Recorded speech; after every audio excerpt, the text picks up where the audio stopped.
بسم الله الرحمن الرحيم. Dalam bulan Syawal ini kita harus berlatih memaafkan. Ya, jadi minal aidin wal faizin. Saya beri beberapa contoh supaya ada kepastian referensi. Saya memang punya tradisi membaca kitab supaya ada kepastian referensi. Saya akan baca dua kitab, yaitu Ar-Risalah Al-Qushairiyah, kitab pegangan Mbah Maimun dalam berthariqah. Di situ diceritakan, saya baca aja ya supaya jelas,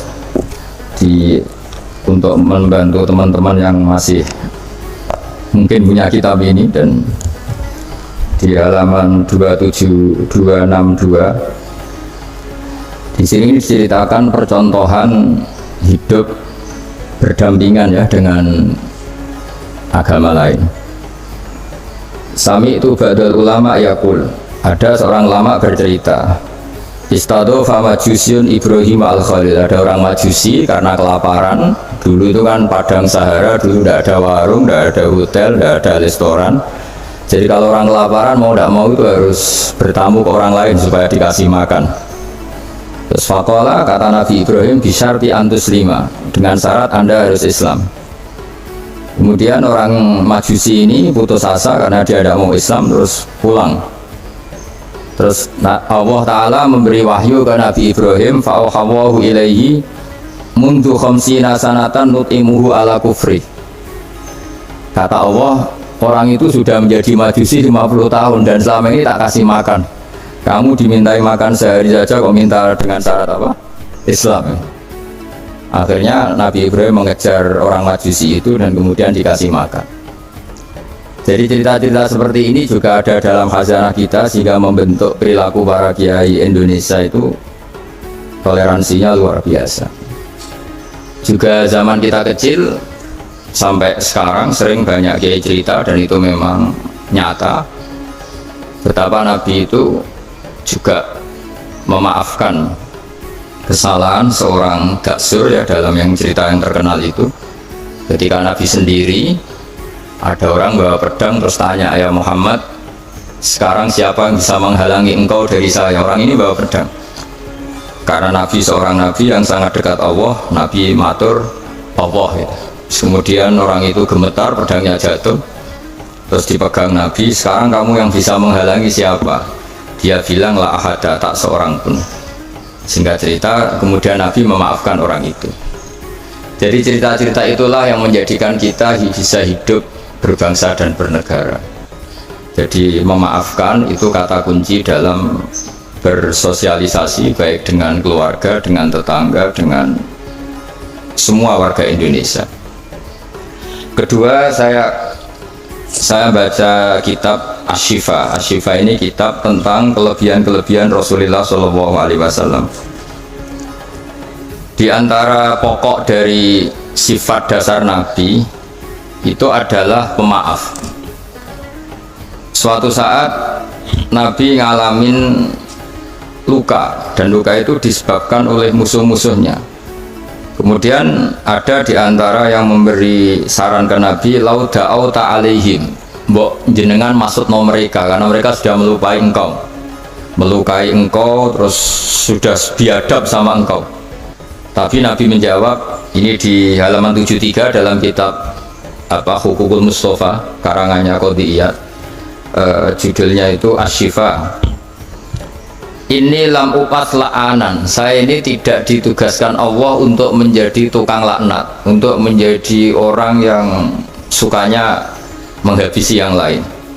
Walakinni bu'istu da'iyan warahmatan, tapi saya diutus untuk berdakwah yang baik, warahmatan, dan menjadi rahmat. Terus Allahumma hdi qaumi fa innahum la ya'lamun, ya Allah beri hidayat kaum saya karena perilakunya demikian itu disebabkan karena ketidaktahuan.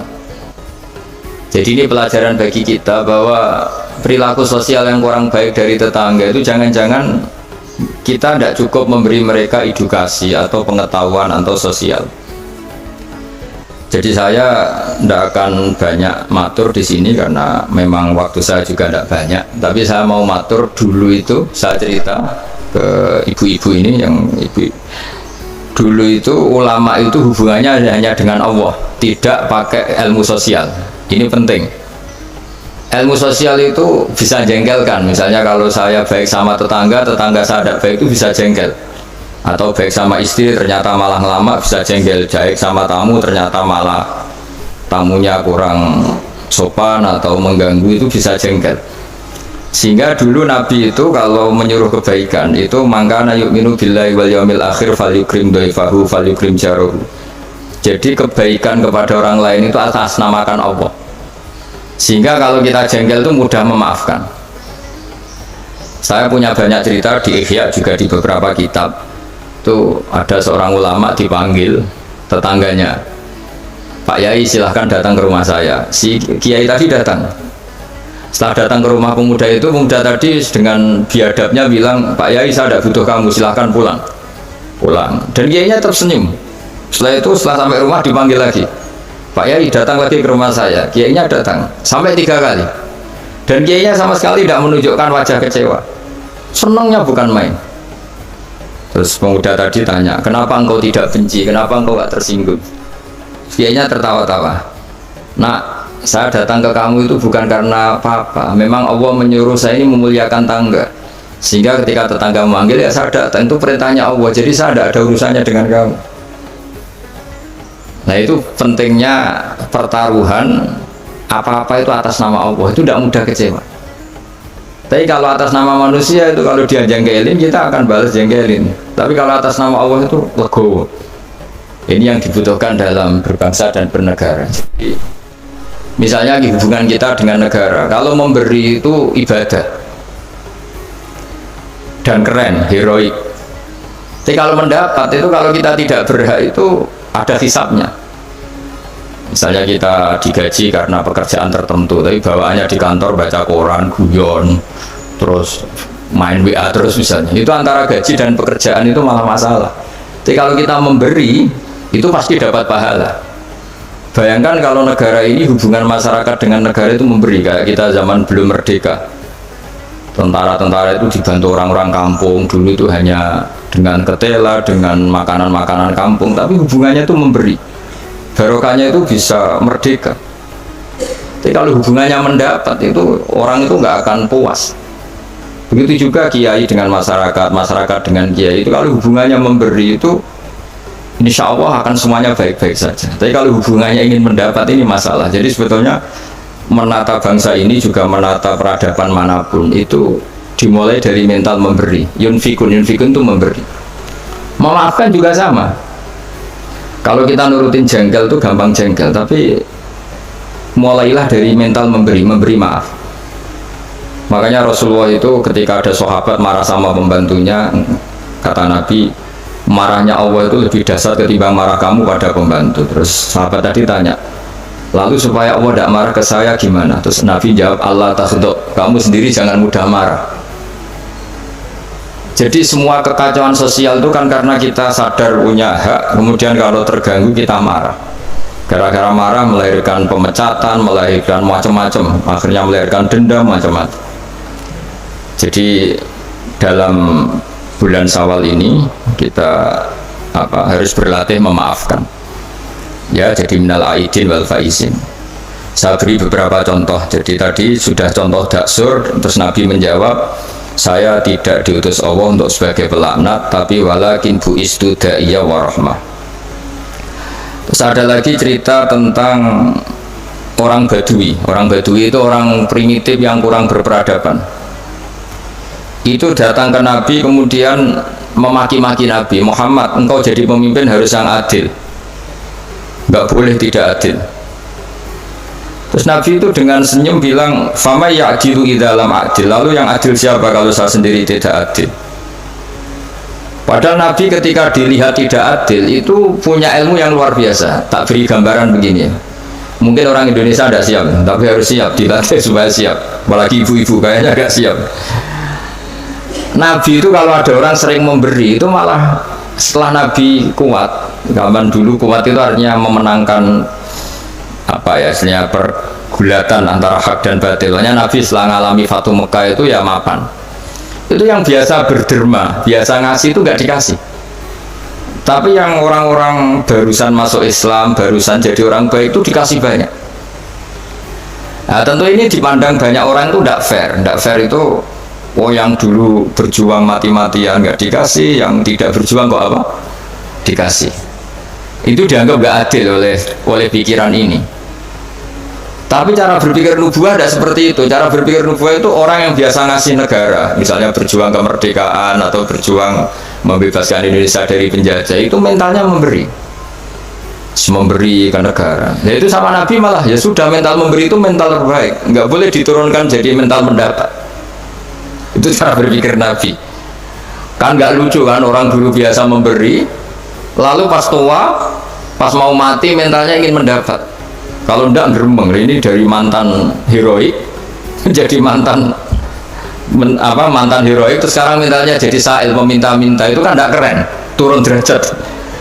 Tapi kalau orang kan enggak terima, wong dulu zaman miskin sama saya, setelah kaya kok lupa saya. Sebetulnya ketika miskin kamu bantu temen, ketika kaya biar saja dia enggak bantu kamu, biar kamu ketemu Allah itu keren. Statusnya hanya membantu, bukan dibantu. Tapi ini insya Allah kayaknya banyak yang enggak siap. Jadi kalau kamu punya teman miskin, kok teman kamu jadi pejabat atau jadi orang kaya, biarin aja. Biar kamu tetap keren. Itu dulu tak bantu, sampai sekarang pun tetap tak bantu. Sekarang dia kaya, tidak minta bantuan saya, tapi saya tetap keren. Status membantu masih melekat. Tapi setelah kamu batalkan sendiri status Anda karena kamu minta-minta, kalau tidak geremeng, maka dari status membantu menjadi peminta. Itu nubuah ya namanya. Jadi nubuah itu pikiran yang super. Sehingga, dan itu harus ditanamkan di hubungan kita dengan negara, dengan orang tua, dengan tetangga. Kalau bisa mental kita itu al-yadul ulya khairum al-yadis sufla, mentalnya memberi. Karena mentalnya memberi itu nggak gampang kecewa. Tapi kalau mentalnya tamak, didatangi bupati kok nggak ninggalin papa, didatangi gubernur pikirannya gitu, didatangi teman kaya begitu, ditandangin apa saja itu kecewa gara-gara punya keinginan yang macam-macam. Tapi kalau mental kita memberi, tersiksa kita kalau tidak bisa memberi ke negara, memberi apa saja, memberi ke negara ikut jaga stabilitas nasional, memberi ke tetangga paling tidak kalau tidak bisa bantu ya tidak ganggu, ya sudah seperti itu. Jadi memaafkan itu juga dimulai dari ilmu. Misalnya kita memaafkan teman padahal kita jengkel sekali, dan memaafkan itu ada pahalanya di sisi Allah. Susahnya apa? Kadang kita berpikir enggak, wah kalau tak maafin dia nanti kumo luhur, nanti sombong. Hubungan hidup kita ini dengan Allah, bukan dengan makhluk. Sama hubungan hidup kita ini dengan Allah, bukan dengan makhluk. Ya kayak tadi, kiai tadi, nak saya datang ke kamu karena perintah Allah, tidak ada hubungannya dengan kamu. Kok kamu jengkelin kayak apa, saya tetap akan datang. Nah sama kita, baik sama anak juga perintah Allah, baik sama istri perintah Allah, baik sama tetangga perintah Allah. Sehingga nggak perlu dia dinegosiasi atau dipakai berbanding lurus dengan perilaku manusia. Kalau pakai itu Anda gampang kecewa. Kalau istri sedang ngambek, kamu ikut ngambek. Kalau tetangga sedang tidak baik, kita ikut tidak baik. Bisa kacau bangsa ini. Makanya diantaranya sifat dasar orang baik itu orang yang wadra'una bil hasanati sayyi'ah, orang yang selalu menanggapi keburukan itu dengan kebaikan. Ini cerita-cerita tentang kebaikan orang-orang dulu. Ketika akhirnya Rasulullah SAW memenangkan kota Mekah dan kota Mekah dikuasai, itu orang-orang yang dulu merangi Nabi, ingin bunuh Nabi, semuanya tuh takutnya minta ampun karena takut dibalas. Tapi kemudian Nabi ngendikan, ini halaman 75, mata kuluna inni fa'ilun bikum, apa pendapat Anda kira-kira apa yang saya lakukan terhadap kalian, karena kalian ini musuhi kita, ingin bunuh kita, dan dulu sangat biadab sekali. Ini pertanyaan Nabi ke orang-orang Quraisy, orang-orang Mekah. Itu jawabannya orang-orang Quraisy, orang Mekah itu, qalu khairan akhun karim wa ibnu akhin karim. Engkau tidak pernah saya saksikan lihat sebagai orang yang bengis, orang yang keras, sehingga kita santai-santai saja ketika engkau menang, karena engkau ini adalah akhun karim wa ibnu akhin karim, engkau saudara yang terhormat dan keluarga yang terhormat.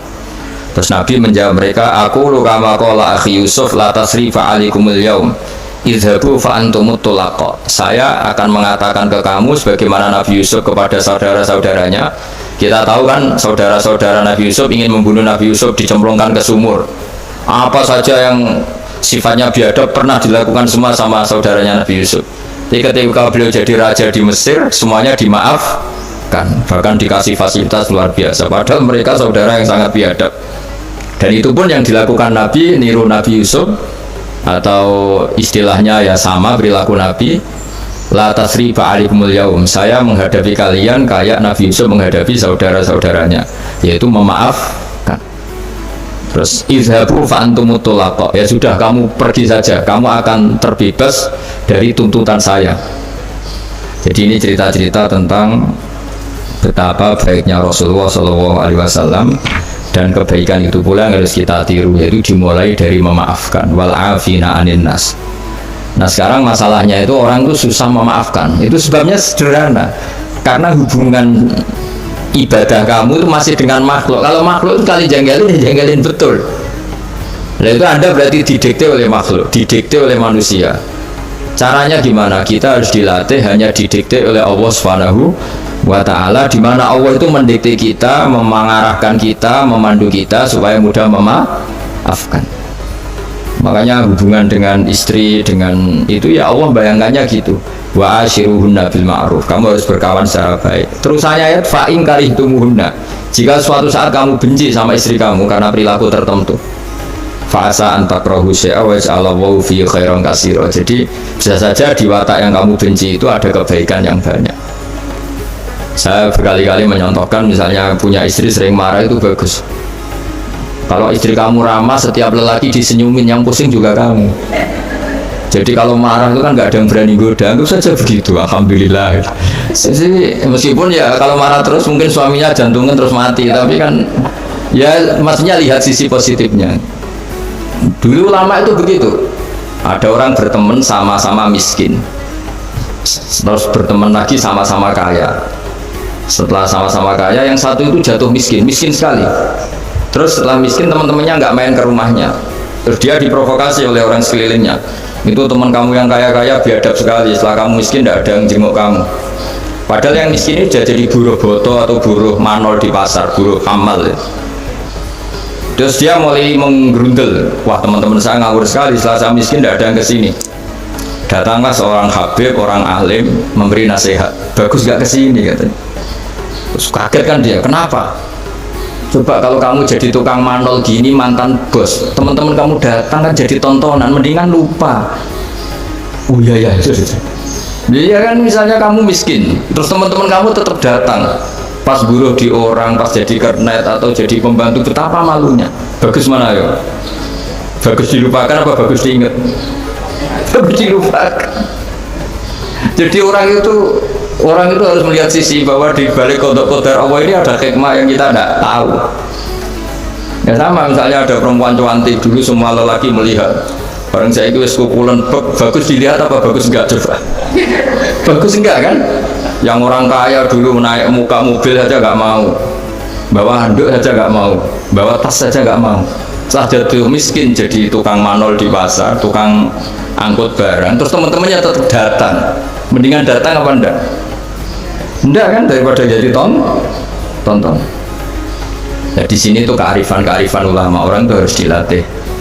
Makanya saya ini ditamani orang ya seneng, enggak ya seneng. Kalau ditamani seneng ya nambahi konco, enggak ya seneng, berarti dosanya enggak diganggu, semuanya tak anggap seneng semua hidup. Jadi apa ya, soalnya semua yang dari awal itu asik, indah sudah. Saya kenal orang ya seneng, enggak kenal ya seneng, sudah sama. Karena Allah sendiri yang tahu hikmah itu. Makanya saya berkali-kali bilang, Imam Syafi'i itu, orang saya berkali-kali bilang, Imam Syafi'i itu bilang punya teman banyak ya enak katanya, karena dengan punya teman, ya teman sosial lah enak. Nggak punya teman ya enak. Itu saya berkali-kali cerita, ya Imam Syafi'i banyak orang tuh nggak seneng jenengan. Alhamdulillah beneran. Kenapa? Orang arah utang ya. Jadi kalau kamu nggak disenangi orang satu kampung tuh artinya mereka tidak akan utang kamu, pinjam mobil kamu, tapi nak seneng. Ribet kan? Jadi seneng ya ada hikmahnya, nggak seneng juga ada. Ada lagi yang lapor, Imam Syafi'i, orang yang tadi cium tangan Anda, yang hormat Anda, di belakang tuh ngerasani kamu. Jadi Imam Syafi'i, alhamdulillah, berarti saya wibawa. Buktinya depan saya nggak berani kan? Jadi dianggap enteng saja. Jadi orang dulu itu segampang itu melihat fakta. Yaitu ilmu ini yang menjadikan orang itu tidak uring-uringan cara Jawa itu, karena ilmunya luas, nggak gampang emosi. Jadi ya seperti ini, saya ini kan jam tidur saya kalau saya terganggu ibu-ibu, tapi anggap saja ini rumah Kanjeng Nabi. Setelah saya pulang tidak saya ganduli, nanti suaminya tersinggung, masa ibu-ibu gitu. Ya sudah, kalau mau pulang saja biar suaminya agak cemburu, malah ribet kan. Jadi dianggap enteng saja hidup oleh ulama-ulama dulu karena ilmunya cukup. Makanya Imam Abu Hanifah paling dikenang dalam makalah paling terkenal itu Allahumma, kata Imam Abu Hanifah ketika munajat sama Allah, ya Allah, mandoko bina sodruh falsuduruna ittasaat bih. Orang yang melihat saya itu nggak mampu sehingga dia mangkel, sehingga dia nggak bisa nerima sikap saya, tapi hati saya bisa memaklumi mereka. Misalnya kita kaya, top, banyak yang hasut, ya kita harus maklumi. Di mana-mana orang dihasut itu ya keren. Kalau kamu miskin yang mau ngasut itu siapa? Misalnya kamu cantik dihasuti orang harus bangga. Kalau kamu jelek kukulan yang mau ngasuti itu siapa? Harus dimaklumi. Harus dimaklumi. Ya biasa aja. Ya kan? Misalnya suami jenengan kok sering melihat orang jadi harus dimaklumi. Memang suami saya normal. Karena suami sampean terus seneng wong wireng, kukulen, keriting, welek. Ki bojoku iki waras ora kan mestinya. Ya, tapi sampean nggak siap kan dengan ilmu-ilmu seperti itu. Jadi ya sudah biasa. Jadi memaafkan itu saya dimulai dari ilmu. Ilmu bahwa hidup kita ini hubungannya hanya dengan Allah Subhanahu wa Ta'ala. Dan Allah pula yang menyuruh kita mudah memaafkan.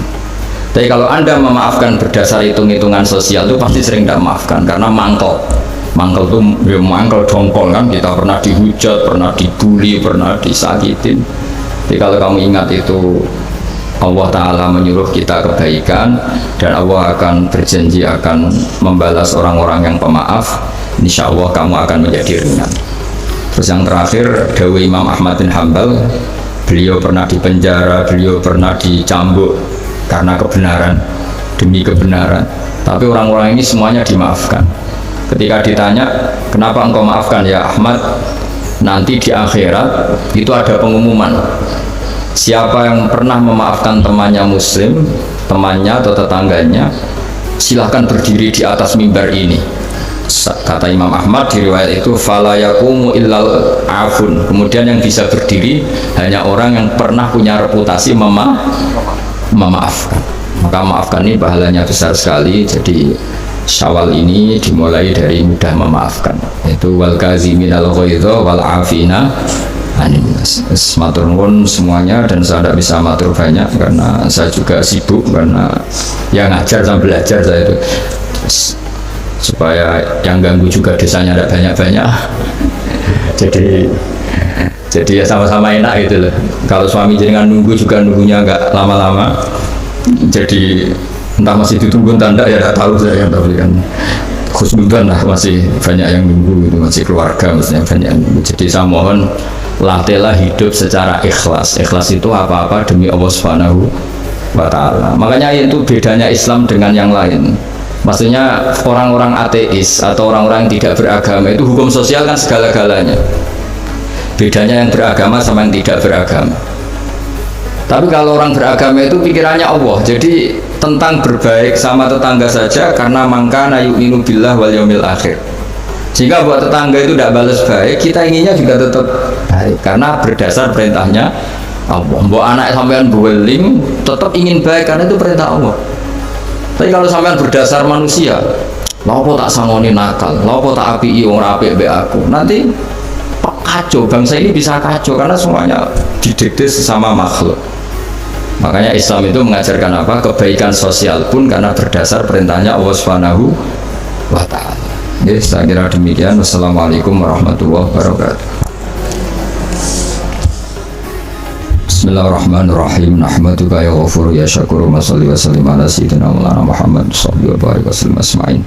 Allahumma ya waj'alna mutawadina fika mutahabina fika ya Allah. Waj'alna mimma yansuru dinakal qawim. Allahumma ij'alna aminin mutmainin alladzina la khaufun 'alaihim wa lam yahzanun. Warzuqna sidatal qawli wal fi'al. Warzuqna ri'ayatal hifz. Allahumma ya Allah ir'arabham ya Allah ra'iyata Indonesia wa mahfadhum war'ahum bi'ainirati.